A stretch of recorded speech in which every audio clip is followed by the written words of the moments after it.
नमस्कार दोस्तों, welcome back to my channel friends. मैं आप सबका अपने चैनल स्टॉक्स फॉर लाइफ में बहुत स्वागत करता हूं। Welcome to STFL family.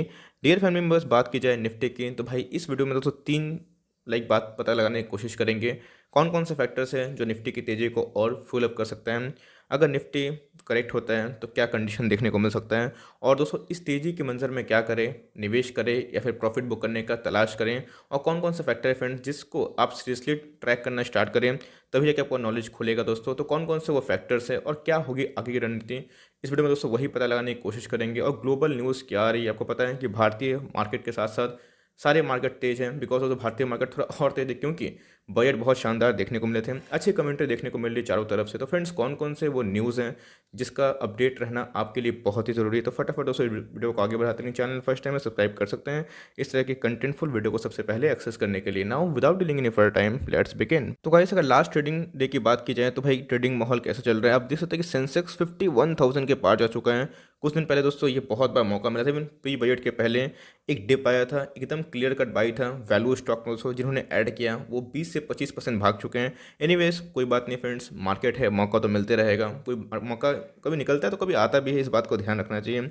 Nifty 50 की बात की जाए तो 15,000 के ऊपर जा चुका है। लेकिन उस बैंक निफ्टी की बात की जाए बहुत तेज़ दिखाई पड़ रहा है। आपने देखा कि कॉन्सोलिडेशन जोन में अब निफ्टी दिखाई पड़ रहे हैं। अब ऊपर भागेगा या नीचे भागेगा तो फ्रेंड्स मार्केट डिसाइड करेगी। लेकिन उससे पहले आप देख सकते हैं कि बैंक निफ्टी हमें बहुत तेज दिखने को मिल रहा है। गाइस जब बजट आया था आपको क्लियरली याद है कि 8% की तेज़ी बैंक निफ्टी ने शो करी थी। और क्यों, तो भाई बैंकों को बहुत ही ज़्यादा स्टिमुलस देने का बात हुआ था। बैड बैंक के दोस्तों निर्माण के बाद पीएसयू में तो आग लग गई थी। और गवर्नमेंट की बात की जाए और आरबीआई की बात की जाए तो उन्होंने ये प्रॉमिस किया है कि बॉन्ड वो खरीदते रहेंगे जहाँ पे बैंकों को लिक्विडिटी मिलते ही रहेगी इन फ्यूचर। तो गाइस तो 5 फैक्टर बहुत ही इंपॉर्टेंट है जो आपको सीरियसली नोट करना चाहिए। हमें पता है दोस्तों कि अभी की बात की जाए तो एक न्यूरेका का आईपीओ मार्केट में लिस्ट होने वाला है। 100 करोड़ का छोटा आईपीओ है। लेकिन फ्रेंड्स उसके साथ साथ क्या है, रेल टेल का भी आईपीओ की लिस्टिंग जल्दी ही देखने को मिलेगी। लेकिन दोस्तों इसी वीक में उनके सब्सक्रिप्शन के जो इशू है वो डेट हमें देखने को मिलेंगे। इसका मतलब 2 आईपीओ अभी मार्केट में धूम मचा सकते हैं, जिसकी वजह से मार्केट को एक अ पॉजिटिव थिंग देखने को मिल सकता है इन फ्यूचर। लेकिन दोस्तों बात की जाए इधर पे एक लिस्टिंग भी होगी किसकी दोस्तों, तो आपको पता अच्छे से कि ब्रुकफील्ड जो इंडियन रियल एस्टेट ट्रस्ट है उसकी लिस्टिंग हमें देखने को मिलेगी। अब देखना बनता है कि क्या प्रीमियम भाई लिस्ट होगा। मेरे हिसाब से दोस्तों आने वाले टाइम में रिलेटेड आईपीओ में आप चाहे तो निवेश कर सकते हैं। और रही बात न्यूरिका की तो फ्रेंड्स मैंने उसके ऊपर भी अपनी प्रतिक्रिया साफ कर दी है। यस, आपने देखा कि 100 करोड़ का ही महज आईपीओ है और ज़्यादा प्रॉफिट शो नहीं करते हैं। लेकिन हेल्थ केयर और वेलनेस सेक्टर में काम करते हैं। क्या करते हैं, ऑर्थोपेडिक्स के वो इंस्ट्रूमेंट बनाते हैं, उसके बाद कुछ बेबी प्रोडक्ट्स बनाते हैं। उसके साथ साथ दोस्तों जितने भी डायबिटीज़ एंड और उन सब की मशीनरीज मीन्स छोटे छोटे डिवाइसेस बनाते हैं। और सप्लीमेंट्स, मल्टीविटामिन, फिश ऑयल, इन सब का निर्माण करते हैं। तो कंपनी ठीक ठाक दिखाई पड़ रही है। लेकिन ध्यान दीजिएगा कुछ हिडन कैश भी है जो मैंने दोस्तों कल के वीडियो में बता दिए हैं। तो इसकी वजह से मार्केट थोड़ा सा ठीक ठाक देखने को मिल सकता है। गाइस अर्निंग का सीजन अभी भी ऑन है, आपको पता है। कल की बात की जाए तो भाई कल मैंने दीपक नाइट्राइट, बात की जाए दोस्तों वोडाफोन आइडिया, उसके साथ साथ मैंने कैमकन, इन सब का भी रिव्यू करा है। और नौकरी की भी दोस्तों नतीजे आ चुके हैं। यस, प्रॉफिट तो मल्टीपल टाइम्स बढ़े हैं, लेकिन ध्यान दीजिएगा रेवेन्यू फ्लैट से देखने को मिल रहे हैं। अब लेट्स सी मार्केट उसको कैसे रिएक्ट करता है। लेकिन मेरे हिसाब से ये सब न्यूज़ दोस्तों मार्केट में फैक्टर इन है। तो अभी की बात की जाए तो अभी भी कुछ कुछ कंपनियां हैं जो अपने नतीजे दोस्तों पेश कर सकती है। भाई इस नतीजे में आपको एकदम कड़ी नज़र दोस्तों मेरे हिसाब से 2-3 कंपनी में होनी चाहिए। सबसे पहले दोस्तों एस का सुपर टॉपिक है नेस्ले इंडिया। दूसरी की बात की जाए वरुण बेवरेजेस, बहुत ही सॉलिड कंपनी है फ्रेंड्स, इन दोनों के नतीजे आ सकते हैं।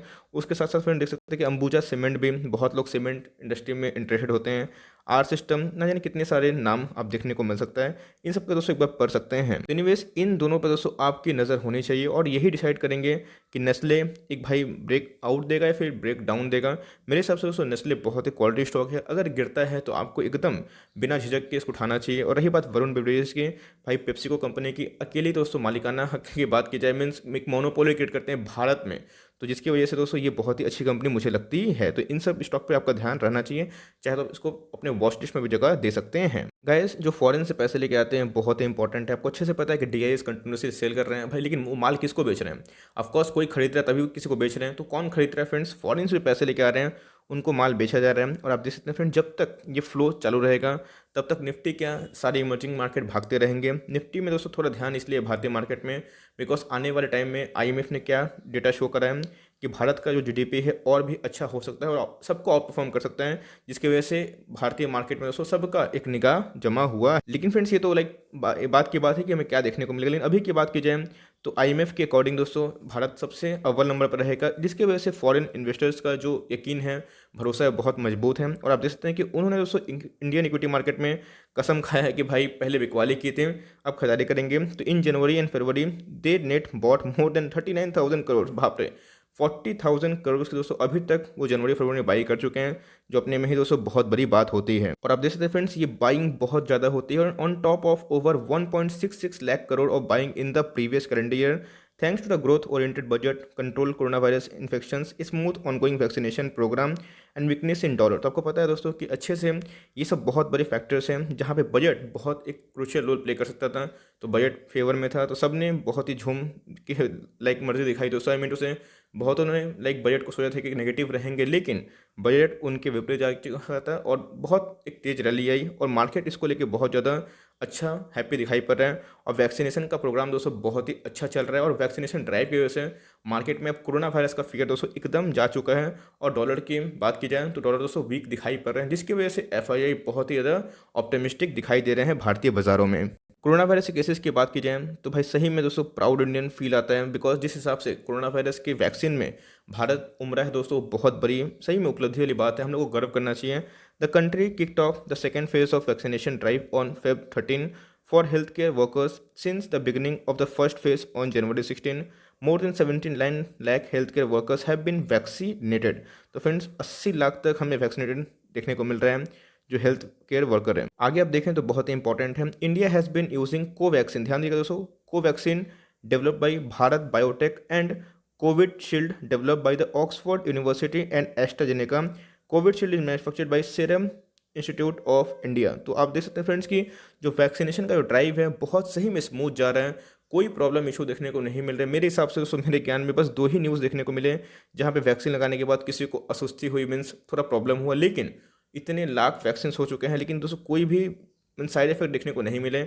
और ये बहुत बहुत बहुत पॉजिटिव दोस्तों भारत के लिए, और भारत के कोविड से लड़ने वाले जो लाइक हेल्थ वर्कर्स हैं उनके लिए भी, जहाँ पे दोस्तों ये यकीन होता है कि हम आराम से वैक्सीन ले सकते हैं, तो कोरोना वायरस दोस्तों अब इसको रोक नहीं पाएगा हमारे ग्रोथ को। आपको अच्छे से पता है दोस्तों कि बीच में कुछ ऐसे सेक्टर्स हैं जो गिर रहे हैं, और गिर क्यों रहे हैं, तो क्रूड ऑयल के प्राइस में बहुत तेज़ी देखने को मिल रही है। आपको पता है फ्रेंड्स कि WTI क्रूड की बात की जाए पिछले कुछ लाइक जब कोरोना वायरस आया था जीरो तक जा चुका था, नेगेटिव में दोस्तों ये पहला बार इतिहास में था, और सही में ये बहुत ही लाइक रेयर केस है। उसके बाद दोस्तों क्रूड ऑयल बहुत टूटा हुआ था, और धीरे धीरे दोस्तों अगर क्रूड ऑयल प्राइस में तेजी आएगी तो रिलायंस जैसे शेयर दोस्तों बहुत अच्छा कर सकते हैं, बिकॉज अगर पेट्रोकेमिकल की बात की जाए, O2C बिजनेस की बात की जाए, तो रिलायंस दोस्तों एक बहुत बड़ा कंपनी है। और यस, इन सब न्यूज़ की वजह से रिलायंस के क्रूड ऑयल प्राइस में एक तेजी देखने को मिल सकती थी, जिन्होंने दोस्तों पहले उन्होंने एक्सेप्शनल लॉस दिखाया था। एनीवेज क्रूड ऑयल के प्राइस से दोस्तों ये तेजी का संकेत होता है कि मार्केट अब सुधर रहा है। लेकिन क्रूड ऑयल के प्राइस बढ़ना कुछ शेयर्स के लिए अच्छा नहीं है, जैसे पेंट सेक्टर के शेयर्स के लिए। कुछ केमिकल कंपनियां दोस्तों जिनके मटेरियल क्रूड ऑयल से ही बनते हैं, जिसमें पिटिलाइट भी आती है, तो उन समय पिटाई देखने को मिल सकती है। लेकिन फ्रेंड्स ये सब टेम्प्रोरी है, परमानेंट नहीं है। तो given declining corona virus cases globally and eventual return to normalcy and hope of US stimulus bill lifted sentiments in crude, though the upside was capped due to weak demand forecast from OPEC and the International energy agency. तो अच्छी बात दोस्तों ये है, आप देख सकते हैं कि international benchmark Brent crude futures close above $62 per barrel last week, rising 67% since November last year. आपको अच्छे से पता है दोस्तों कि ये 45 के नीचे चला गया था, जिससे रिलायंस को पर बैरल दोस्तों $7 का नुकसान हो रहा था। पर बैरल की मैं बात बोल रहा हूँ, और कितने दोस्तों टन ऑफ बैरल्स ये लाते हैं आपको पता ही है। तो क्रूड ऑयल में अगर तेज़ी आती है तो पूरा दोस्तों ये इकोनॉमिक रिकवरी का संकेत होता है, और जब भी दोस्तों क्रूड ऑयल गिरता है इसका मतलब इकोनॉमिक स्लो डाउन होता है, ये हम अंदाज़ा लगा सकते हैं। तो क्रूड ऑयल में दोस्तों एक तेज़ी देखने को मिल रही है जो बहुत ही एक्नॉलेजिंग है, और जो मार्केट में अच्छा सेंटीमेंट पैदा कर रही है। तो भाई अगर टेक्निकल व्यू की बात की जाए तो आप देख सकते हैं फ्रेंड्स, ये 1 डे के चार्ट में निफ्टी तो अभी बहुत स्ट्रांग बना हुआ है। एक दोस्तों डिक्लाइन देखने को मिला था, इधर पे बजट का इम्पैक्ट आया था, जहां दोस्तों क्लियर कट एकोमोडेशन का मौका था। और फ्रेंड्स देखिए लॉन्ग टर्म में निफ्टी अप ही जाएगा, इसलिए हर एक डिप दोस्तों बाई हो सकती है, लेकिन जो वैल्यू स्टॉक है जिसमें ग्रोथ है उस पर ज़रूर बाई कर सकते हैं।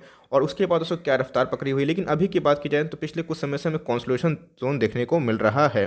और फ्रेंड्स ये होना बहुत इंपॉर्टेंट है, ऐसा मैं क्यों बोल रहा हूँ, आप देख सकते हैं फ्रेंड्स क्लियर कट निफ्टी के अगर 1 मंथ के चार्ट में कंडीशन बताऊँ तो एकदम दोस्तों निफ्टी रेंज बाउंड था। उसके बाद 12,400 के लगभग दोस्तों निफ्टी ने ऑल टाइम हाई लगाया था। उसके बाद कोविड का केस आ गया और आप देख सकते हैं दोस्तों उसके बस बाद 1 महीना 2 महीना ही बिकवाली हुई जोरदार। उसके बाद दोस्तों देख सकते हैं क्लियर कट 1 2 3 4 5 6 7 8 9 महीने से फ्रेंड्स खाली खरीदारी हो रही है। तो अगर ऐसे भागते रहा तो निफ्टी तो भाई बहुत ऊपर चला जाएगा, वहाँ पे बबल ही फॉर्म हो सकता है। तो फ्रेंड्स बबल से डरना नहीं है, बिकॉज लॉन्ग टर्म में निफ्टी हो या फिर कोई भी वो इंडेक्स अच्छा ही करता है। तो मेरे हिसाब से जहाँ पे वैल्यू है उधर पे निवेश करें। जैसे दोस्तों मैं एग्जांपल आपको देना चाहता हूँ, कोई रिकमेंडेशन नहीं है। अगर एक्चुअल अब ऑल टाइम हाई से बात की जाए तो 2600 के लेवल पे है दोस्तों, मीन्स ऑल टाइम हाई दिखाई पड़ता है। 2200 का स्टॉक चल रहा है दोस्तों, 2200 2250, तो उधर पे निवेश किया जा सकता है जहाँ जीरो डेट है, ऑल टाइम हाई में भी नहीं है और बहुत ही फंडामेंटली स्ट्रॉन्ग कंपनी है। अब ऐसा नहीं दोस्तों कि एकदम ऑल टाइम हाई स्टॉक को ले लिए और उसके बाद वो गिरे तो आप परेशान हो गए, नहीं। अगर आप 5 से 10 साल के लिए प्लेइंग करते हैं, गेम प्ले करते हैं, तो ऑफकोर्स दोस्तों आपके लिए कोई भी लेवल सही है। लेकिन अगर दोस्तों आप एमओएस पे ले लेते हैं तो आपको 5-10% कमाई ऐसे ही हो जाती है मार्जिन ऑफ सेफ्टी पे। तो एनीवेज दोस्तों, अगर निफ्टी बहुत तेज हो तो क्या एसआईपी बंद कर दे? ऑफकोर्स नहीं, एसआईपी आप थोड़ा कम कर सकते हैं। जहाँ 10,000 का एसआईपी करते थे वहाँ आप 8,000 कर दीजिए, या फिर दोस्तों 10,000 की चालू करने दीजिए, रहने दीजिए। लेकिन गिरता है उसको 15,000 20,000 बढ़ा दीजिए एज पर फाइनेंशियल कैपेबिलिटी। किसी का 1,000 का एसआईपी है तो किसी का 2,000 का, तो किसी का 5,000। लेकिन यस, जहाँ पे वैल्यू है दोस्तों और कौन कौन से स्टॉक खरीदारी करनी चाहिए, तो मेरे दोस्तों प्लेलिस्ट में एसटीएफएल टॉपिक्स आपको स्टॉक्स मिल जाएंगे जहाँ पे हर एक डिप बाई हो सकती है और दोस्तों जहाँ पे वैल्यू है उधर पे जरूर निवेश कर सकते हैं। और जिसमें ग्रोथ है उसमें भी लॉन्ग टर्म का बेट खेल सकता है। लेकिन यस, अब जो बहुत ज़्यादा भाग चुका है उधर पे निवेश कम करेगा, बिकॉज अगर गिरता है तो करेक्शन में दोस्तों आपको उठाने के लिए पैसे भी आपके पास होने चाहिए।